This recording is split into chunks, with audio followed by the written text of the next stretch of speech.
Bismillahirrahmanirrahim. Assalamu alaikum. I hope all of you are doing well and staying safe. In our previous lecture, we started the introduction of the operating systems. We talked about the primary responsibilities of operating systems. And today we are going to talk about some of the facilities that the operating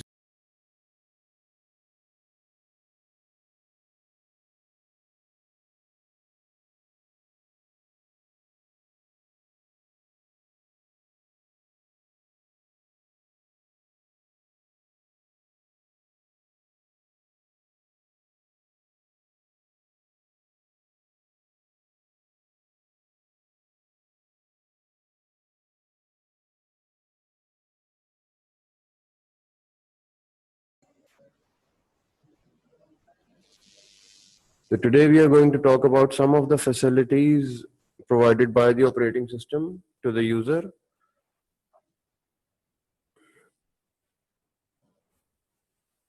First of all, an operating system provides the interface to the user. The interface lets us communicate with the hardware of the computer system. There are several kind of user interfaces which are in practice today. It actually started with the command line interface. In the command line interface, as you can see,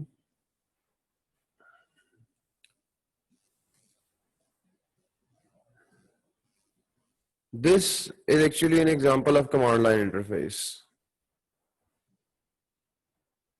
where you can always type in the commands and the results are shown to you.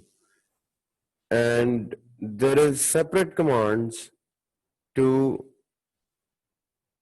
do each and every task. If you don't know the command of any particular task, you're not able to actually execute that.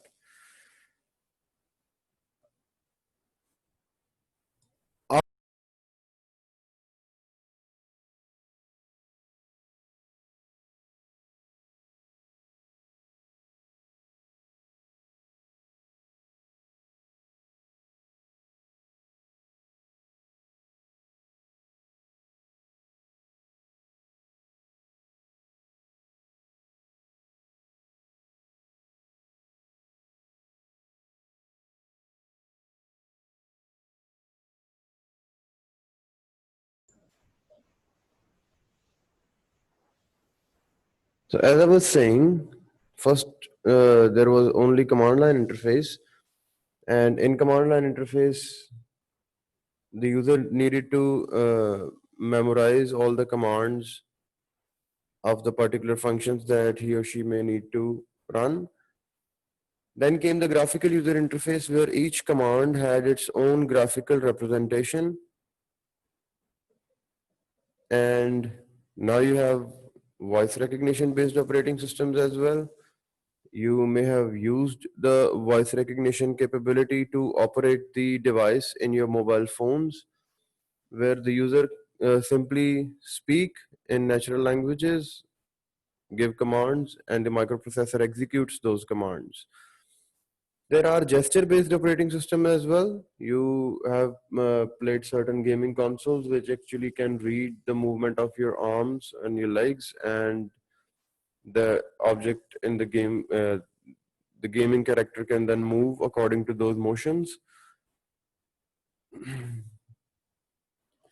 But probably the most widely used interface nowadays is the graphical user operating system.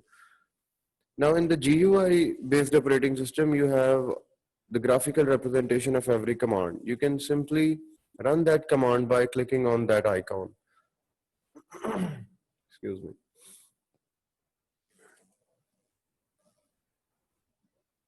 One of the core functions of the operating system is to let the user communicate with the system and the running programs. A user must go through operating system in order to access the functionality of his computer, the hardware, and all the application software installed on the computer must also be run by the operating system.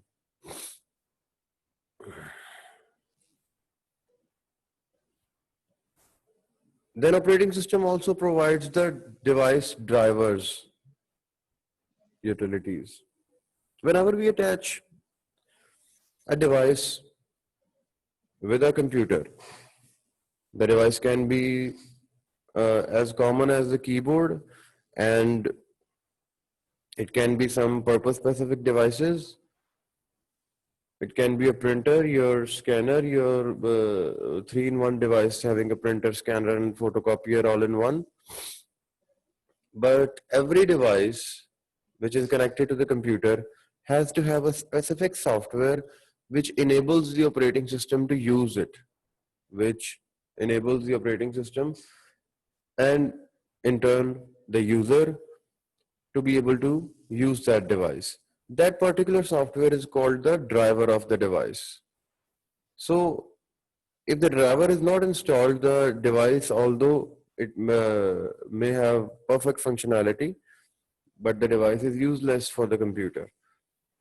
So operating system also makes sure that all the connected devices has their appropriate driver installed and updated and in use, so the devices are usable by the operating system and other application software and the users as well. Then continuing on the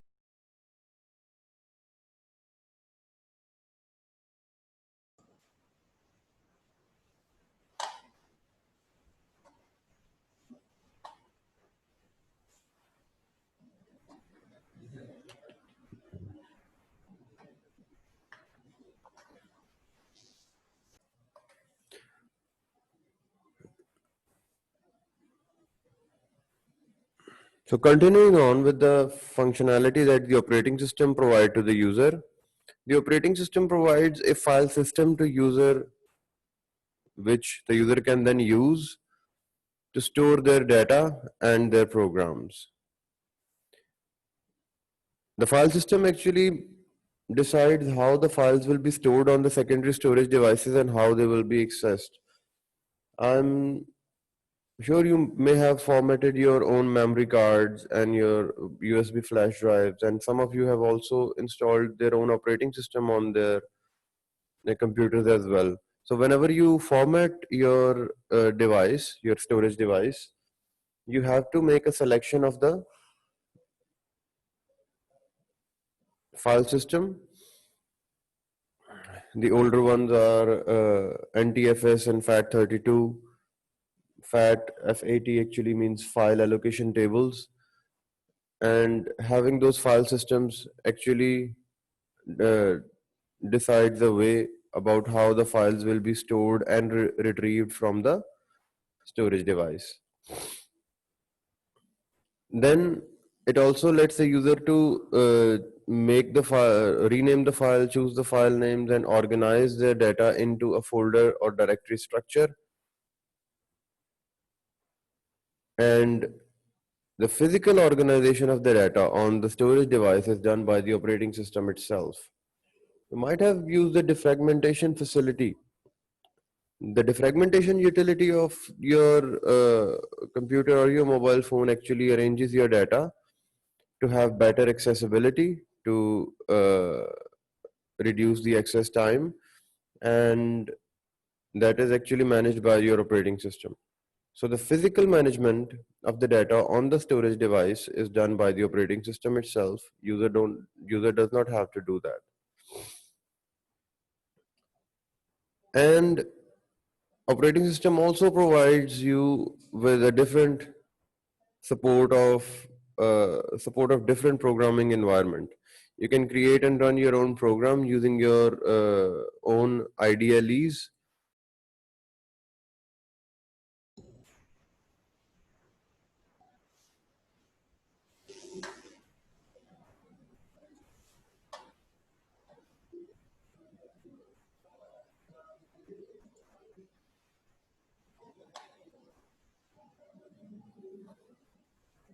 And you can test the functionality of those within the operating system environment.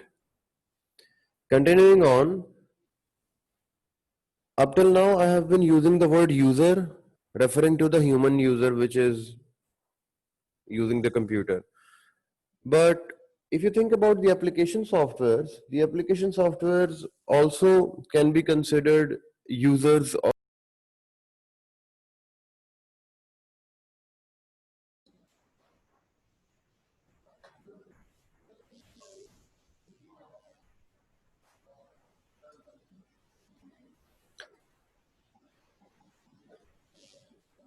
So application softwares can also be considered the users of the resources of your computer system. And operating system actually initiate a set of system calls that provide an interface to the services it offers. Means if an application software needs to have access to a certain file, the operating system will initiate a system call, and that file will be made available to the application software by the operating system. If an application software needs access to certain hardware device, it will generate a system call, and the operating system will make sure that the same hardware device, maybe a camera or the microphone or a scanner, is made available to that application software. This concept is extended to the application programming interface or API. You may have heard this word in uh, your programming lessons. An API is actually an interface which makes an application software portable. Means you can access the functionality of an application software through API. And API calls can have their own different functions. You can use those API calls to accomplish those particular tasks. API actually makes your software portable. You can actually link your softwares with other software through their application program interface. Then let's talk about the operating system structure. An operating system has to be structured in order to manage the resources and the facilities provided to the user. There are two ways to actually visualize the functionality of the operating system. One is the user mode, and the other is the kernel mode. In the user mode, operating system is actually servicing the user requests and the request of the application program. Don't forget, the application programs are also the users of the resources of operating system. The kernel mode actually focuses on the management of computers, the hardware management, the secondary store management, the memory allocation, the processor scheduling, the chipset management, the buses, everything relates to the hardware management, the user interface. The resources management is actually done by the kernel mode. So this is the part of the operating system that is usually running all the time.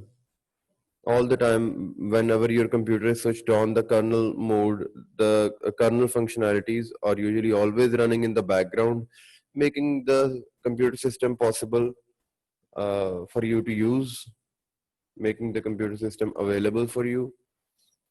The user cannot directly access the functionality of the kernel file, and its functionality is usually automated, and it is protected from the user's intervention. If you see this layered approach, same as the stack that we discussed in the network protocol, the TCP/IP stack.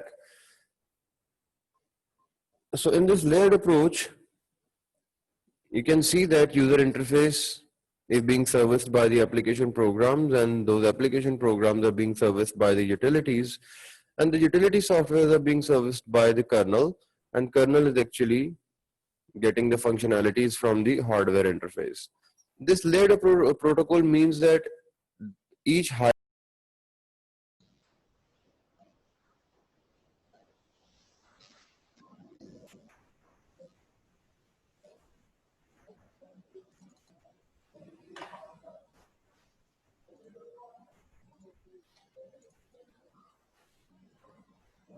As I was saying, that this layered approach means that each higher layer has to be serviced by the lower layer. This rigid structure is actually difficult to implement.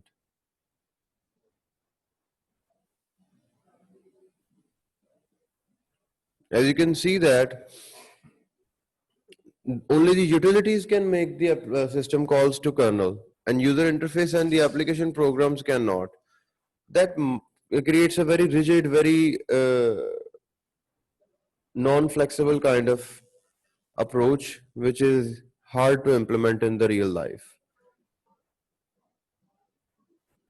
Another approach of making an operating system is the modular approach, which is much more flexible and much more applicable and more widely used to make the operating systems.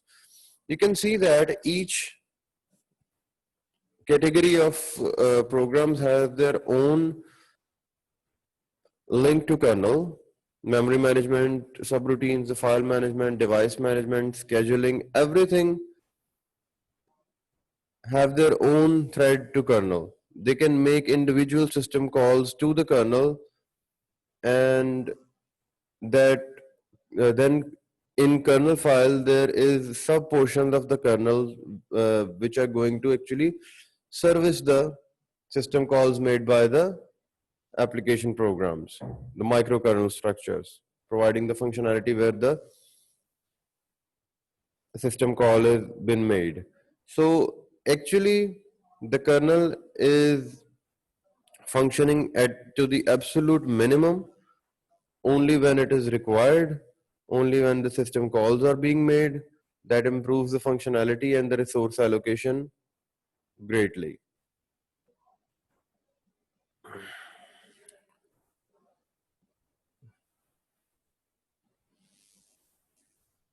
Our next topic is going to be the processor scheduling. I hope until then you actually finish it up with the uh, reading and preparation of your resources, and do get back to me with the worksheets. Let's move on to the question answer session now.